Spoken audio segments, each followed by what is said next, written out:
우리 교재 1장 23페이지에 대한 내용으로 아동 연구를 위한 윤리적인 기준을 16가지로 제시하고 있다라고 앞차시에서 안내를 드렸는데요.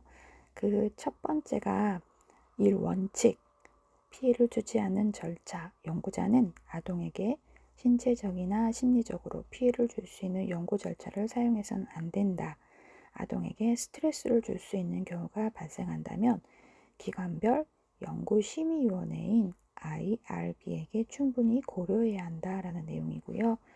두 번째 서면 동의는 아동에게 연구 참여의 동의를 구하기 전에 연구 참여자는 참여에 영향을 줄 연구의 모든 측면에 대해 알려주고 아동의 이해에 맞게 질문에 답을 해주어야 한다는 것입니다.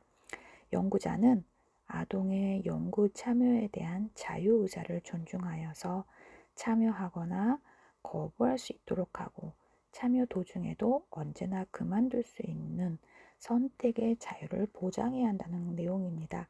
아동을 대상으로 한 연구에서 부모에게 연구 절차를 설명하고 아동이 나타내는 불편의 표시에 각별히 민감해야 한다는 것이지요.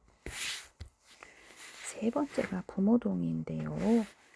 연구 참여에 대한 서면 동의는 부모, 법적 보호자 또는 법적 대리인, 법적 대리인 예를 들면 교사라든지 교육기관장, 원장님이 되겠죠.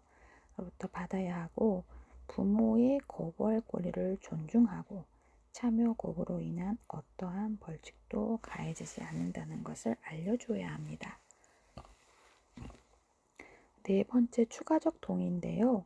연구 과정에서 아동과 상호작용을 하게 되는 사람, 즉 부모나 교사 등의 서면 동의도 받아야 합니다. 이들에게도 모든 설명을 해주고 질문에 응답해 줘야 하는 부분이 있습니다. 연구에 포함된 사람들은 언제든지 연구 참여를 중지할 수 있다는 것이지요. 다섯 번째로 참여에 대한 보상인데요. 연구 참여에 대한 보상은 공평해야 하고 아동이 정상적으로 경험하는 보상의 범위를 지나치게 넘지 말아야 한다는 것입니다. 여섯 번째 속임은 연구의 참여에 대해 동의받을 때 연구의 모든 내용이 충분히 공개되어야 하는 것이 원칙이나 특수한 연구에서는 어떤 정보를 제공하지 않거나 거짓으로 속여야 할 필요가 있을 수 있습니다. 이러한 연구를 수행할 때 연구자는 동료 전문가들로부터 그러한 판단이 옳다는 것에 대해 확인을 받아야 한다는 것입니다.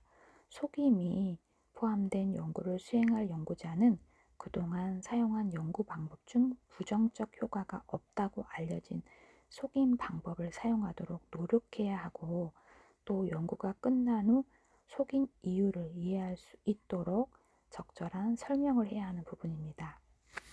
일곱 번째가 익명성인데요. 연구자는 기관이 보유한 자료를 사용할 때 그 자료를 책임지는 사람으로부터 허가를 받아야 하는 부분입니다. 그래서 정보의 익명성이 유지되어야 하며 허가받은 목적 외의 정보 사용을 금해야 하는 부분이 있죠.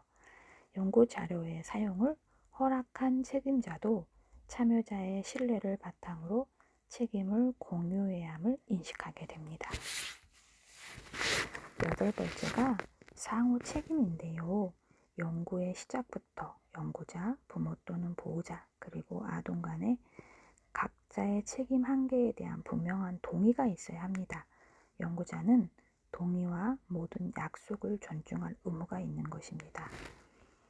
아홉 번째가 위험 요소에 대한 발견인데요. 연구 진행 과정에서 아동의 복리가 위험받을 수 있다라는 부분 정보가 입수되면 연구자는 이를 부모, 보호자 그리고 현장의 전문가와 논의할 필요가 있다는 것입니다. 열 번째로 사전에 예견하지 못한 결과입니다. 연구자에게 사전에 예견하지 못한 결과가 참여자에게 생길 때 연구자는 즉시 이를 수정하기 위한 적절한 조치를 취하고 향후 연구에서 같은 절차가 포함된다면 이를 수정해서 설계해야 한다는 부분입니다. 11번째로는 비밀 유지의 원칙인데요. 연구 참여자에 대해 수집된 모든 정보는 비밀로 유지되어야 한다는 것입니다. 참여자 개인의 이름은 구두 발표나 또 보고서, 그리고 학생이나 동료들과의 비공식적 대화에서도 일절 밝혀서는 안 되는 부분이고요. 만일 연구자의 정보에 대해 타인의 접근이 의심된다면 비밀 유지를 위한 계획과 함께 서면 동의 절차에서 참여자에게 그 가능성에 대해 설명해야 하는 부분이 있습니다. 12번째 원칙은 참여자에게 정보를 제공하는 것입니다. 연구자는 자료 수집이 끝난 후 즉시 참여자들이 연구에 대해 가질 수 있는 오해의 소지들을 없애도록 해야 하는 부분입니다. 연구자는 참여자들이 이해할 수 있는 용어로 연구의 일반적 결과를 알릴 의무가 있다는 것입니다. 정보 제공을 보류할 때 참여자들에게 피해가 가지 않도록 노력해야 한다는 부분이고요. 13번째에 대한 부분은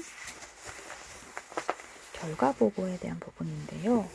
연구 결과의 보고에서 연구자의 언어는 의도하지 않게 아동이나 부모에게 부담이 될 수 있으므로 결과 보고, 또 평가 소술, 재현 등에 특별히 세심하게 주의를 기울여야 하는 부분이 있습니다.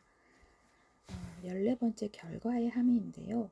연구자는 연구 결과가 내포하고 있는 사회적, 정치적, 인간적 함의에 대해 충분히 이해하고 결과의 제시에 특별히 유의해야 한다는 것입니다.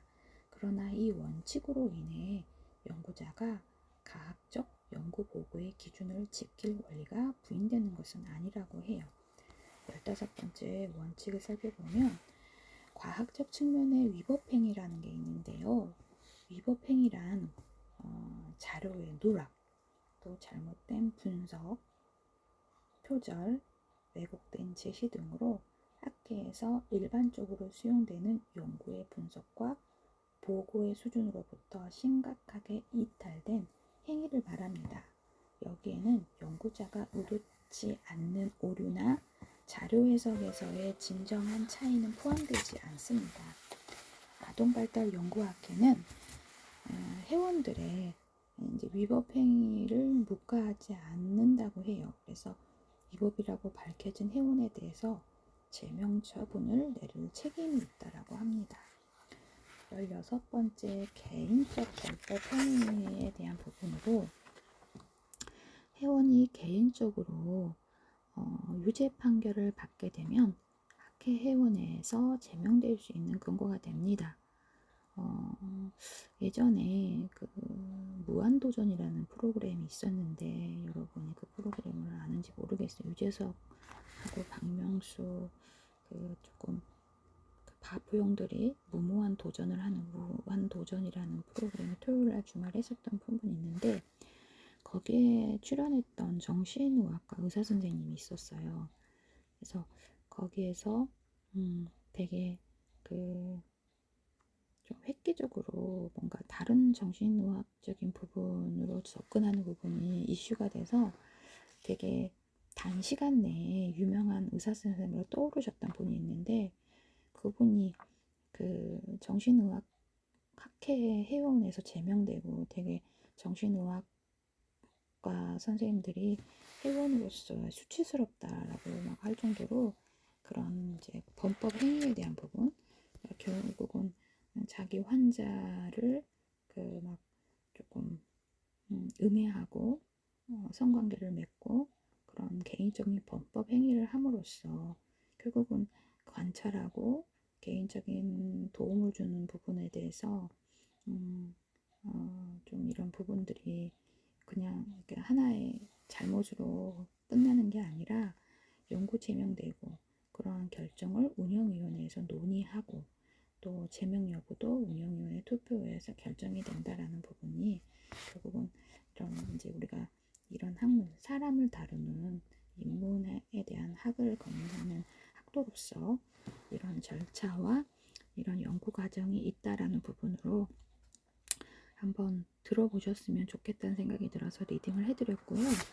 아동 발달 연구에 대한 제한점이 있는데요. 이 제한점을 크게 이제 4가지로 설명을 해보면, 아동을 대상으로 하는 연구는 성인들에 비해 연구 과정이나 절차가 복잡하면서 많은 시간과 노력을 필요로 합니다. 아동들이 연구에 동의했다고 하더라도 교사나 연구자에 대한 이해관계에서 동의할 확률이 크죠. 아무래도 친한 선생님이 해달라고 하는데 안 하겠어요, 못 하겠어요 하는 부분이 좀 어렵잖아요. 그래서 그러한 이해관계에 의해 동의할 확률이 크기 때문에 자신의 의사에 대한 책임을 지기에는 발달상의 미성숙한 존재로 볼 수 있다는 것입니다. 설령 부모의 이제 연구에 동의했다 하더라도 연구자가 왜 이 연구를 하는지에 대해 이해 부족이나 낯선 환경에 대한 두려움이나 긴장, 불안 등의 요소를 잘 극복할 수 있다라고 단언하기는 어렵다는 것입니다. 또한 연구 주제를 만족할 만한 참여자를 구하기도 쉽지 않고요. 아동을 대상으로 연구를 진행하고자 할 경우 연구자는 연구 목적과 의의에 대한 확신 있는 자세와 책임감이 필요하고, 연구 과정에서 소요되는 많은 시간과 불편함을 감수할 수 있는 긍정적인 자세, 어린 아동을 존중하고 배려할 줄 아는 겸손한 자세의 태도가 필요하다는 부분이 연구 윤리와 제한에 대한 부분으로 설명할 수 있는 부분입니다. 1장에 대한 부분을 다시 한번 좀 정리해드리고 다음 차시에 대한 2부 아동 관찰 행동에 대한 유형도 안내를 드리고 마치도록 하겠습니다. 아무래도 과목이 좀 많이 어렵고 헤비해요. 그래서 여러분이 오히려 이렇게 대면 수업이 아닌 온라인상으로 편하게 들으시고 이제 실습적인 부분으로 저랑 트레이닝 해보시는 게 훨씬 더, 그래서 편안하게 좀 스무스하게 들어보셔요. 이걸 뭐 외워볼 필요도 있는 내용들은 좀 참고해 보시고 써보십시오 라고 제가 이제 Q&A라든지 차시별로 학과에서 요구하는 그런 여러분의 그런 수행 능력에 대한 부분들을 피드백을 드릴 수 있는 내용들을 과제물로 매번 차시에 제시를 해야 되는 부분이긴 하지만, 그래서 연구에 대한 필요성과 아까 뭐 다인부터 우리가 프로이드와 여러 학자들에 대한 내용들을 역사에 대해서 살짝 살펴봤어요. 그리고 우리가 이러한 아이들의 행동에 대한 부분들을 살펴보고 연구할 때는 여러 가지 도덕적, 윤리적인 문제와 또 우리가 제한해야 될 부분들에 대해서도 한번 살펴볼 수 있다라고 목표를 3가지로 정했고, 그에 대한 내용으로 대부분의 나를 관찰하고 있다는 것을 의식하지 않고 자유롭게 활동을 하다가 그런 부분들을 구사하는 많은 어려움들이 있죠. 그래서 지속 가능한 집중 시간이 짧기 때문에 자연스럽게 교사가 조금 참여해서 아이들을 객관적으로 관찰해 볼 수 있다는 부분입니다. 그래서 부자연스러운 상황에서는 사실 자, 내가 너를 찍을 거야, 너가 활동을 해주겠니? 이런 부자연스러운 상황에서 자신의 능력을 최대한 발휘하는 것은 누구나 다 어렵습니다. 하물며 아이들은 더 그러겠죠. 그래서 뭔가 상황을 조작하지 않고 좀 자연스럽게 아이들을 관찰하는 방법에 대한 부분으로 설명을 드렸었고, 아동 관찰에 대한 행동에 대한 연구의 필요성은 효율적으로 활용될 수 있도록 이제 계획을 세우고 실행을 어떻게 할 것인가, 그리고 여러 가지 과학적인 도구, 지식 이런 것들을 살펴보고 어떻게 발달하고 성장하는지에 대한 발달 과정들, 그리고 아동들에 대한 부분으로 어떻게 성장하는지 보여줄 수 있는 그런 행동 연구에 대한 도구에 대한 부분들도 좀 살펴볼 수가 있다는 부분입니다. 그래서 아동을 대상으로 하는 과학적인 방법으로 사용하는 것이 결국은 아동 관찰 행동 연구의 필요성이다라고 볼 수 있고요. 과학적인 연구라는 것은 우리가 동네 아줌마처럼 잘 놀고 잘 먹었어요 라고 표현하기보다 어떤 영역에서 어떻게 몇 분간 누구랑 놀았는지, 어떤 놀잇감을 가지고 놀았는지 그런 객관적이고 체계적인 검증 방법을 통해 우리가 그 내용을 데이터를 가지고 기록해보고 그러한 지식 내용들을 우리가 확보할 수 있겠지요.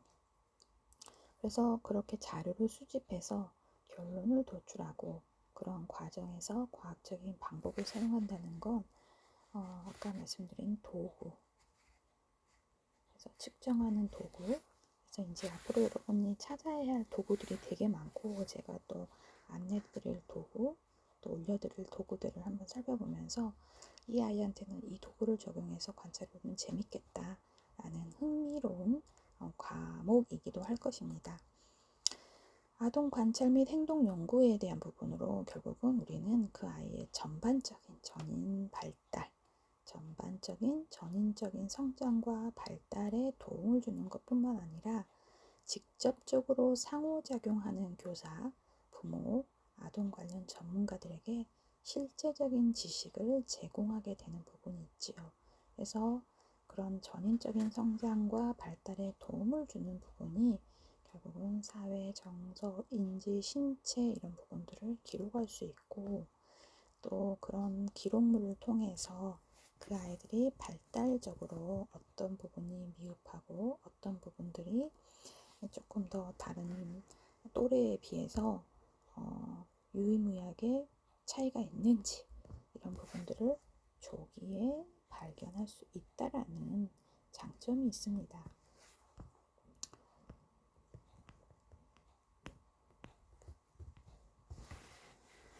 다음으로 교사의 수업의 질을 향상할 수 있다는 부분인데요. 아까도 뭐 수업을 해보고 촬영을 해봐라 라는 내용을 안내를 했었는데 제가 교사를 했던 17, 8년 전에도 앞치마에다가 보이스펜 녹음기를 들고 동영상을 촬영하고 이렇게 했다라는 부분을 아까 말씀드렸었는데 이런 관찰을 통해서 이제 교사도 시야가 아무래도 뭔가 집중하다 보면 많이 놓치게 되는 부분이 있습니다. 그래서 전체를 찍거나 아니면 특정 아이를 하루 종일 관찰해보고 교사가 놓쳤던 부분을 통해서 그 아이의 강점과 단점, 어떤 아이와 친하고 어떤 아이를 힘들어하는지, 어떤 부분을 좋아하고 흥미로워하는지, 또 어떤 발달에 대해서 능력이 좋은지 이런 부분에 대해서 지도 방법에 대한 부분으로 선생님들이 전략을 짠다면 훨씬 전체적인 수업을 진행하는 데 있어서 질적 향상을 도모할 수 있다는 부분입니다.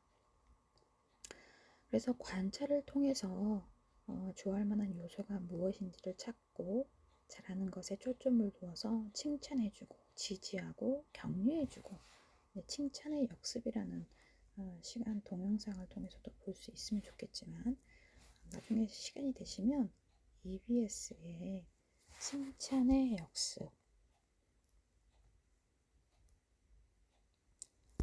이 내용도 한번 살펴보세요. 시간이 되셨을 때 칭찬이 마냥 좋은 건 아니에요. 그래서 저는 칭찬보다는 지지, 격려 이 부분을 좀 더 강조하고 싶습니다.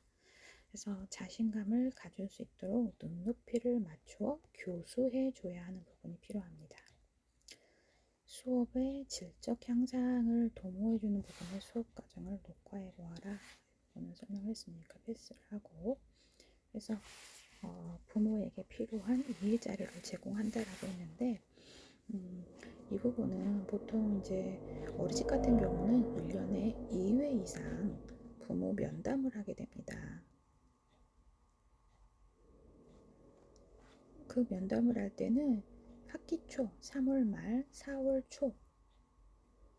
초에는 이제 한 달 동안 아이가 시설을 다녀보고 어떤 부분을 힘들어 하는지, 어떤 부분을 집에 와서 표현하는지, 어떤 부분을 부모가 요구하는지, 아이가 한 달이라는 생활을, 단체 생활을 하면서 그 달라졌던 부분들을 부모를 통해서 교사가 1회차 면담일 때는 주로 경청하는 내용이라면 부모에게 필요한 이해 자료를 제공하는 부분은 학기 말 면담을 통해서 3월, 4월, 5월, 6월, 7월, 8월, 9월, 10월, 11월, 12월 보통 이제 11월 달에서 12월 초에 보통 면담을 해요.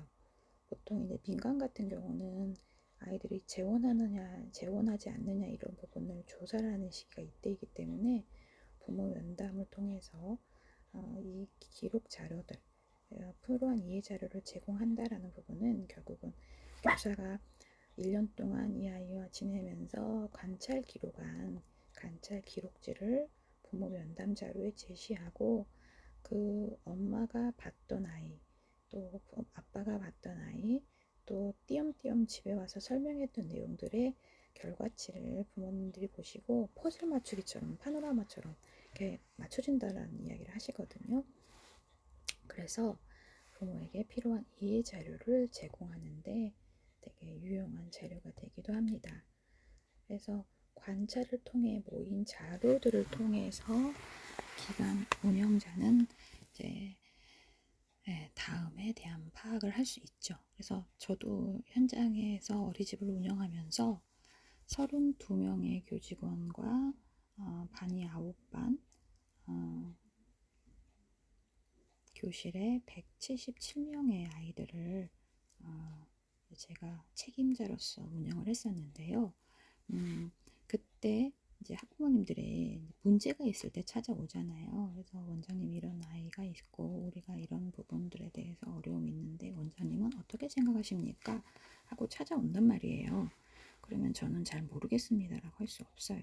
그래서 이제 미비한 점을 보완하는 부분에 대한 부분이 결국은 뭐냐면 각 반의 담임 선생님들이 한 아이에 대한 관찰 기록을 남기시고 면담 요청이 들어오면 그거를 제게 가지고 와요. 그래서 그거를 제가 좀 살펴보면 이런 부분들이 힘들었고 이런 부분들이 문제점으로 발견이 됐구나. 그래서 부모님이 찾아오셨을 때 이런 내용으로 저하고 면담을 요청하셨구나 하고 파악하고 면담을 하는 케이스가 있습니다. 면담을 만족스럽게 하고 가시면 한다는 말이 뭐라고 하시냐면 참 만족스러운 면담을 하고 가셨음에도 불구하고 그 마지막에 멘트가 근데 원장님은 어떻게 우리 아이를 그렇게 잘하세요? 라고 또 이렇게 만족스러운 반문을 하고 가시는데 잘 모를 거라고 찾아오셨다는 건가? 라는 생각이 들기도 해요. 근데 각 반의 담임 선생님들이 공통의 기준, 객관적인 데이터를 가지고 기록해낸 내용을 원장인 제가 다시 한번 이제 한 달에 한 번 저한테 사인을 받잖아요. 일주일에 한 번씩 받기도 하고 그래서 그런 내용들을 기록을 해주기 교사 외에도 제가 함께 책임을 져줘야 되기 때문에 이건 참 중요한 이야기인데 교사가 아이들을 힘들어하면 관찰 기록지에 뭣도 못하고 뭣도 못한다 이런 내용을 기록을 해요. 그런 부분들을 제가 글을 좀 수정해 주기도 하죠. 또 못함이 아니라 시간이 필요한 어떤 부분에 대해서 아이의 미숙함에 대한 부분을 교사가 불편함으로 감정 정화하지 못하고 기록한 내용들을 원장이 제가 최종 사인을 할 때 공통의 기준들을 호남대학교 출신 선생님이 기록을 잘하고 저기 어디 학교의 선생님이 기록을 못하고 이런 기록들이 저한테는 좀 있어요. 왜냐하면 다양한 출신의 학교 선생님들을 제가 고용해보고 채용해보면 어떤 학교에서 누구한테 그런 부분들을 배워가지고 왔느냐에 따라서 시간들이 조금 소요되는 시간들이 좀 다르거든요. 그래서 그런 내용으로 좀 시간을 갖고 나면 훨씬 이제 교사스러움이 생기고 전문적인 영역이 생기면서 관찰 기록지가 조금 더 객관화된 데이터가 되고 부모들한테 보여줄 수 있는 시간이 됩니다. 그래서 이런 부분들로 이제 필요성에 대한 부분으로 설명을 드릴 수 있습니다.